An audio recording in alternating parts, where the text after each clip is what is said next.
पढ़े ना लिखे हैं तो कहाँ बनेंगे हम ऐसे। ये सवाल आपको बचपन में सबने पूछा होगा, लेकिन इसका सही जवाब क्या है और इस जवाब तक पहुंचते कैसे, ये हमें किसी ने नहीं सिखाया। अगर आप यंग हैं, स्टूडेंट हैं या फिर आपके करियर में जस्ट शुरुआत ही कर रहे हैं तो ये वीडियो आपके लिए इम्पोर्टेंट है, क्योंकि इस वीडियो में हम ये रिवील करेंगे कि फ्यूचर में कौन से जॉब्स रेलेवेंट होने वाले हैं, कौन से फील्ड्स में लोग पैसे कमाने वाले हैं एंड मोस्ट इम्पोर्टेंटली कौन से जॉब्स इररेलेवेंट बनने वाले हैं। ये है top 10 jobs of the future और ये लिस्ट किसी भी ब्रांड या स्पॉन्सर ने इन्फ्लुएंस नहीं की है। ये है हमारा ऑनेस्ट रिसर्च और ओपिनियन। प्लीज नोट कि कुछ समय पहले हमने इसी टॉपिक पर एक वीडियो बनाया था। हमने इस वीडियो में कोशिश की है कि जिन टॉपिक्स को हमने उस वीडियो में कवर किया है उनको साइड में रखें और नए ऑप्शंस आपके सामने लाए। अगर आपको ये वीडियो अच्छा लगता है तो इसे अपने दोस्तों के साथ शेयर कीजिए। हो सकता है आपका छोटा भाई या बहन या फिर कोई दोस्त इस वीडियो को देखे और उसकी लाइफ बदल जाए। Number 10, technical maestros. हमने वर्ल्ड इकोनॉमिक फोरम की jobs of the future report पढ़ी, लिंक्डइन पर पिछले 4 साल का डेटा देखा और एक इंटरेस्टिंग ट्रेंड सामने आया कि एक स्किल्ड टेक्नीशियन की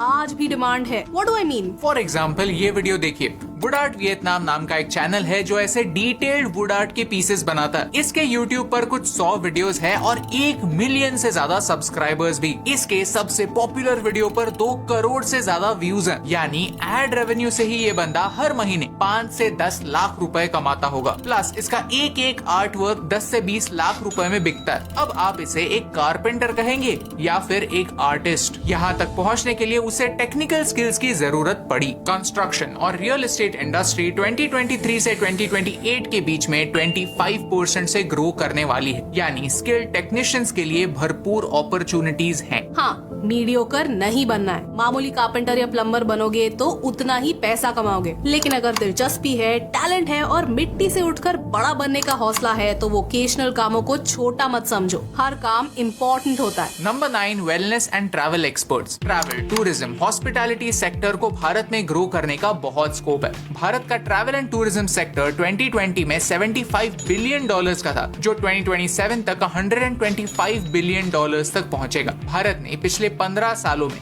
40 करोड़ से ज्यादा लोगों को गरीबी रेखा से ऊपर उठाया। ये एक साइन है कि लोगों की परचेसिंग पावर बढ़ रही है, यानी आने वाले समय में ज्यादा लोग अपनी फैमिली के साथ वेकेशंस मनाएंगे। आज एयर ट्रैवल अफोर्डेबल हो रहा है। जस्ट 30 साल पहले एयर ट्रैवल एक लग्जरी हुआ करती थी, लेकिन अब एक नेसेसिटी बन गई है। और लोग ट्रैवल करेंगे तो किसी न किसी होटल में रहेंगे, कहीं न कहीं खाना खाएंगे। और ये बात सिर्फ मुंबई, दिल्ली, कोलकाता जैसे शहरों तक लिमिटेड नहीं है। टियर 2, टियर 3 सिटीज भी उभर रहे हैं। हॉस्पिटैलिटी सेक्टर में हमने होटल मैनेजर जैसे जॉब्स के बारे में तो सुना था, लेकिन cultural liaison officer, wellness coordinator, sustainability manager, ऐसे नए जॉब्स मार्केट में आ रहे हैं। Food and beverage director, food की प्लानिंग, कॉस्ट और सेफ्टी स्टैंडर्ड्स मेंटेन करते हैं, जिनकी एनुअल सैलरी 15 से 20 लाख तक होती है। Number 8, nursing. The world is getting old. अगर हम एवरेज एज बाय कंट्री देखें तो हाई इनकम देश जैसे जापान, जर्मनी, इटली, इनकी एवरेज एज काफी हाई है। और जैसे एज बढ़ती है वैसे ही हेल्थ केयर रिक्वायरमेंट्स भी। नर्सेज यहाँ एक इम्पोर्टेंट रोल प्ले कर सकते हैं। ट्रेडिशनली ऐसे सोचा जाता था कि नर्सेज सिर्फ फीमेल होती है, but that's not necessary. Male nurses भी होते हैं। इनफैक्ट भारत के नर्सेज दुनिया भर में अपने स्किल्स और डेडिकेशन के लिए जाने जाते हैं। नर्सेज आज भी भारत की नंबर 1 एक्सपोर्ट है,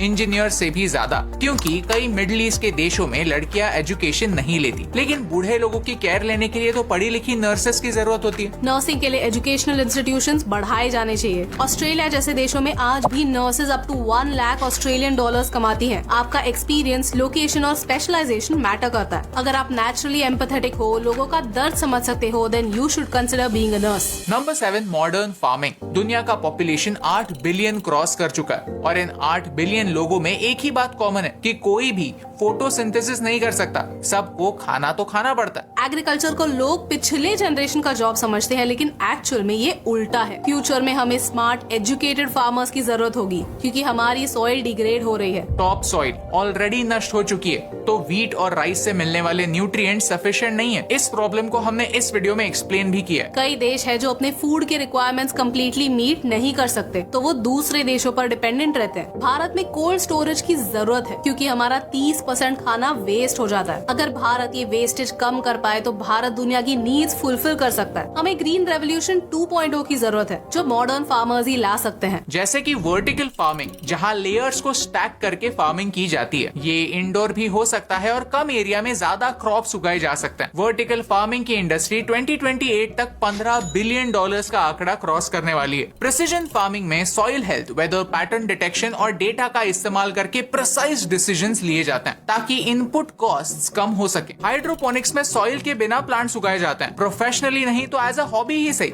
लोग हाइड्रोपोनिक्स का इस्तेमाल करके घर पर सब्जियां उगाते हैं और अपने खर्चे कम करते हैं, because a Penney saved is a Penney earned. ये मॉडर्न फार्मिंग टेक्निक्स बहुत ही स्पेशलाइज्ड स्किल्स हैं और इन्हें एग्जीक्यूट करने के लिए हमें स्पेशलिस्ट की जरूरत है। यहाँ डिमांड अनलिमिटेड है और ग्रोथ की पोटेंशियल भी। आई कैन इजीली इमेजिन कि ट्रेडिशनल फार्मर्स अपनी इनकम बढ़ाने के लिए एक्सपर्ट्स को हायर करके अपने लिए हाइड्रोपोनिक्स या वर्टिकल फार्म्स बनाएंगे। Number 6, video editors. ये मेरे लिए एक सॉफ्ट कॉर्नर वाला टॉपिक हो गया, because video editors are not going anywhere, क्योंकि आज हर ब्रांड इंस्टाग्राम पर है। सोशल मीडिया एप्स पर वीडियो सबसे ज्यादा चलते हैं। अगर स्टैंड आउट करना है तो अट्रैक्टिव वीडियो बनाना होगा। फाइवर जैसी कंपनीज फ्रीलांसर्स के लिए एक वरदान है, जहां श्रीलंका, बांग्लादेश, पाकिस्तान जैसे देशों से लोग वेस्टर्न देशों के क्लाइंट्स के लिए काम करते हैं, घर बैठे डॉलर्स में पैसे कमाते हैं। फाइवर मिलियनेयर्स आज एक रियलिटी बन चुकी है, जहां फाइवर पर अपने गिग्स सेल करके वीडियो एडिटर्स और ग्राफिक डिजाइनर्स ने मिलियंस ऑफ डॉलर्स कमाए हैं, वो भी अपने घर से। How cool is that? अगर आप एक वीडियो एडिटर हैं तो हमें इस ईमेल आईडी पर आपका बेस्ट वर्क भेजिए। We are hiring more editors. Video editors के साथ साथ एनिमेटर्स की भी डिमांड बढ़ने वाली है। पिक्सार और डिज्नी स्टूडियोज के सीनियर एनिमेटर्स की सैलरी $150,000 तक होती है। That's more than 1.2 crore rupees. Number 5, waste management. हर शहर के बाहर एक कचरे का माउंटेन होता है, लेकिन कचरा कचरा नहीं, सोना होता है। क्योंकि हर डंपिंग ग्राउंड में कई इलेक्ट्रॉनिक आइटम्स फेंके जाते हैं। चाइना से हम बहुत कुछ सीख सकते हैं। China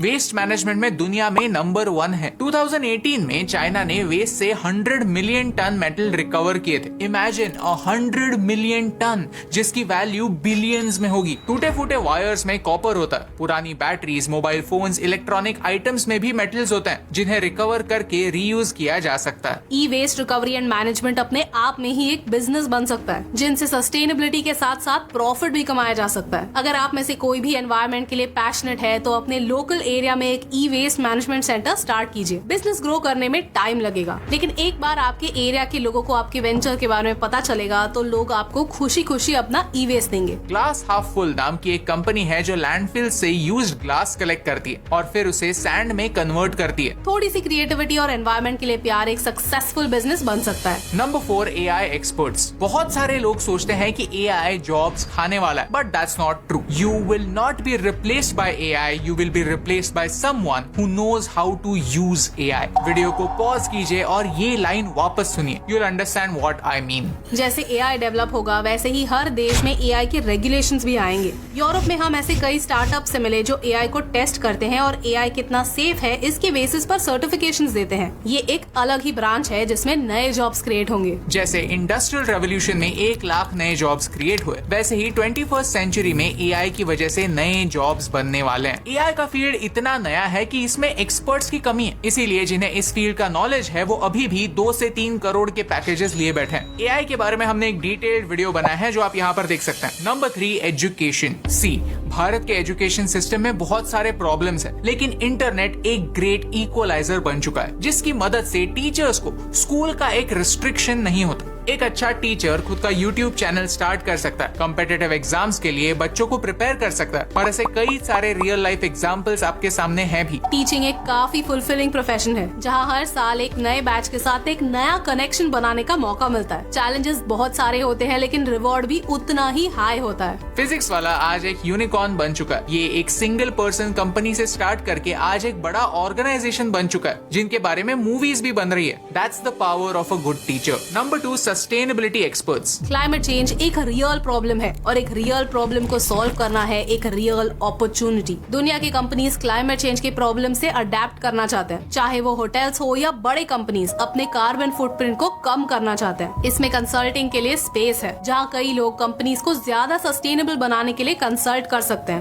at the same time LinkedIn की जॉब पोस्टिंग से ये दिखता है कि रिन्यूएबल एनर्जी स्पेशलिस्ट की डिमांड बढ़ रही है। आज इलेक्ट्रिसिटी सोलर पावर से जनरेट होती है, विंडमिल से बनती है। ये सारे मशीन्स को ऑपरेट करना और लोगों को मैनेज करना, इसके लिए स्पेशलाइज्ड स्किल्स लगते हैं एंड कॉन्सिक्वेंटली इस स्पेस में जॉब्स जनरेट होने वाले हैं। एट द सेम टाइम कई कंपनी सस्टेनेबल प्रोजेक्ट्स फंड करना चाहती हैं, चाहे वो ट्री प्लांटेशन हो या फॉरेस्ट जनरेशन या रूफटॉप लैंडस्केपिंग। इन सब के बारे में कंसल्टिंग प्रोवाइड करना या फिर इन्हें एग्जीक्यूट करना, ये भी एक अलग फील्ड है जहां जॉब्स जनरेट हो सकते हैं। And number 1 job that's going to be in demand in the future is hacking. Yes, हमारे रिसर्च के हिसाब से फ्यूचर में सबसे इन डिमांड जॉब होने वाला है हैकिंग। लेकिन कैसा हैकिंग? चोरी वाला हैकिंग नहीं, चोरी को प्रिवेंट करने वाला हैकिंग, जिसे हम एथिकल हैकिंग भी कहते हैं। ये ग्राफ देखिए, इससे साफ पता चलता है कि भारत में साइबर अटैक्स बढ़ रहे हैं। एप्पल का नया ओएस जब लॉन्च होता है तो कई सारे एथिकल हैकर्स उनमें बग्स ढूंढते हैं और वो बग्स एप्पल को रिपोर्ट करते हैं। इन वल्नरेबिलिटीज को आइडेंटिफाई करने के लिए उन्हें मिलियंस ऑफ डॉलर्स मिलते हैं। इन्हें बाउंटीज कहते हैं। ये रिपोर्ट देखिए, एप्पल ने इन टोटल $20 मिलियन